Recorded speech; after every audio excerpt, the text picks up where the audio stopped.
আর এক পাও কেউ এগোবে না। হ্যাঁ, দেখতে পাচ্ছ? হ্যাঁ, এক গুলিতে না গুলির এই খুলি আমি উড়িয়ে দেবো। দেখতে চাও? দেখতে চাও কে গুলি করবো? দেখতে চাও? আরে কি বলছে? সারেন্ডার করবে এই হারাধন সরকার? আমি হারাধন সরকার, আমাকে হুমকি দিও না।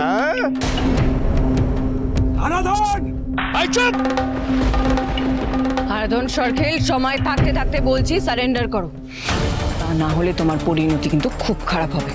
বাবু, বাবুকে বাঁচাও, বাবুকে বাঁচাও।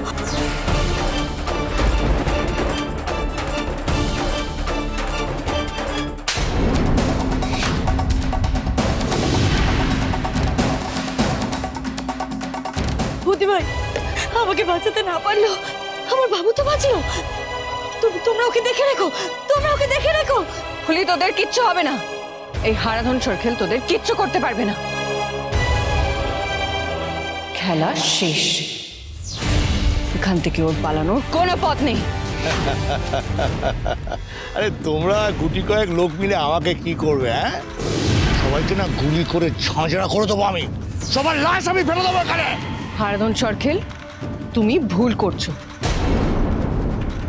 আমি শুধুমাত্র বন্দুক আর গুলির জোরে ফুলি আর বিশুকে বাঁচাতে আসিনি।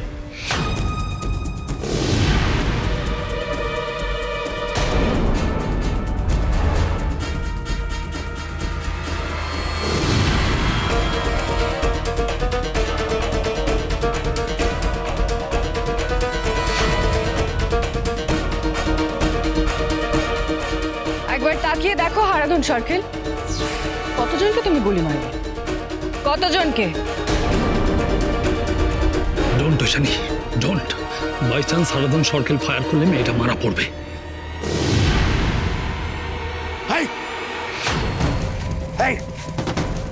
আর এক পাও এগোবে না কেউ, আর এক পাও এগোলে ওদের দুজনকে আমি গুলি করে শেষ করে দেবো।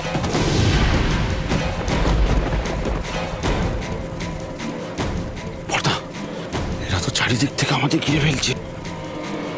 আমার নাম হারাধন সরকার। হ্যাঁ, এই দুটোকে যখন কুয়ে ফেলবো ওরা সবাই এই দুজনকে নিয়ে ব্যস্ত হয়ে পড়বে, তো সেই সুযোগে আমরা এখান থেকে পালাবো।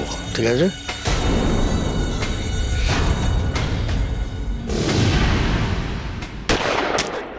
কি হলো বলতা?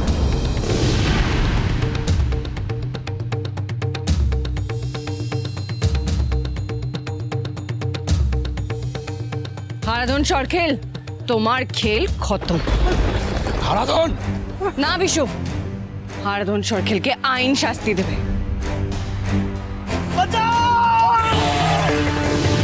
না,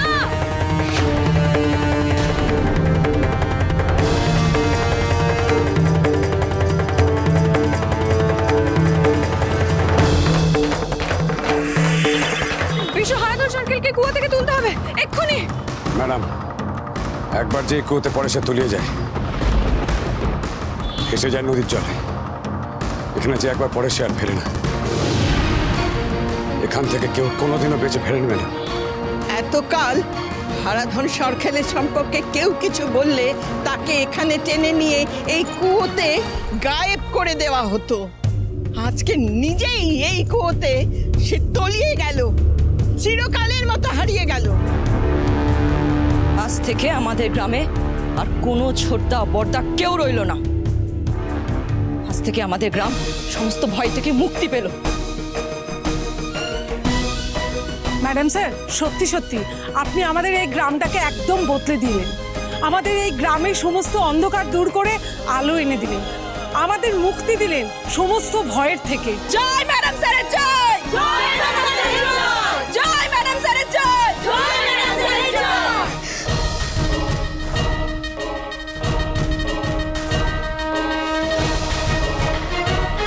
আজ আমি তো মনের জন্য প্রস্তুত হয়েছিলাম বৌদি ভাই।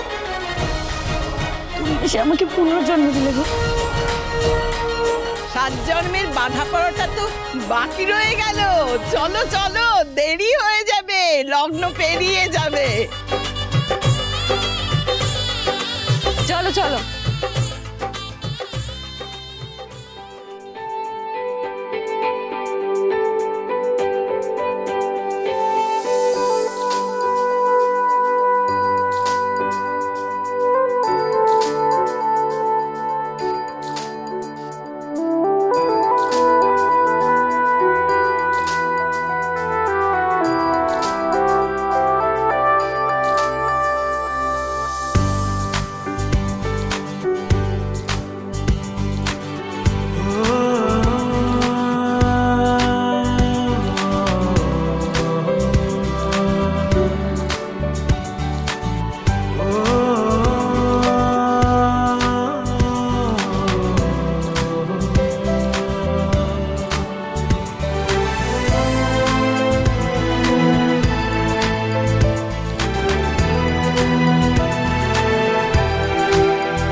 কালকে বিয়ের অনুষ্ঠান তাহলে ঠিকঠাক মিটলো?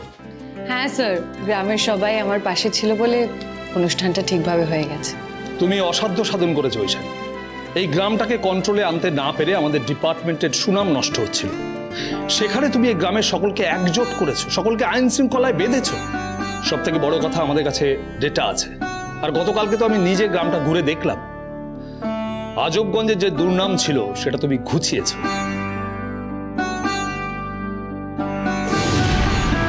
তুমি আসার পরে থানায় হাল ফিরেছে।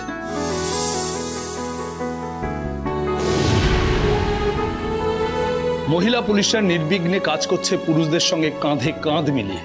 হ্যাঁ, ম্যাডাম স্যার না থাকলে তো আমার আর কনস্টেবলের ডিউটি করাই হতো না। সারা জীবন হেসেলি ঠেলতে হতো।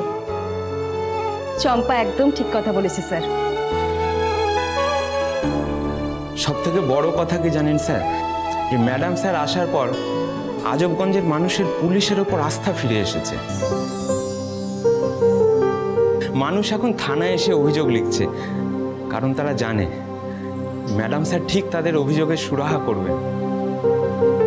ঠিক, গ্রামে ডোমেস্টিক ভায়োলেন্স কমেছে। অপরাধ দেখলে মেয়েরা সরাসরি থানায় এসে অভিযোগ জানাচ্ছে। এটা একটা খুব বড় অ্যাচিভমেন্ট। তুমি মেয়েদের সাহস জুগিয়েছো, ভরসা জুগিয়েছো। তুমি ওদের নিজের পায়ে দাঁড়াতে সাহায্য করেছো। মেয়েরা এখন নিজেরা রোজগার করছে, ওদের কনফিডেন্স বেড়েছে।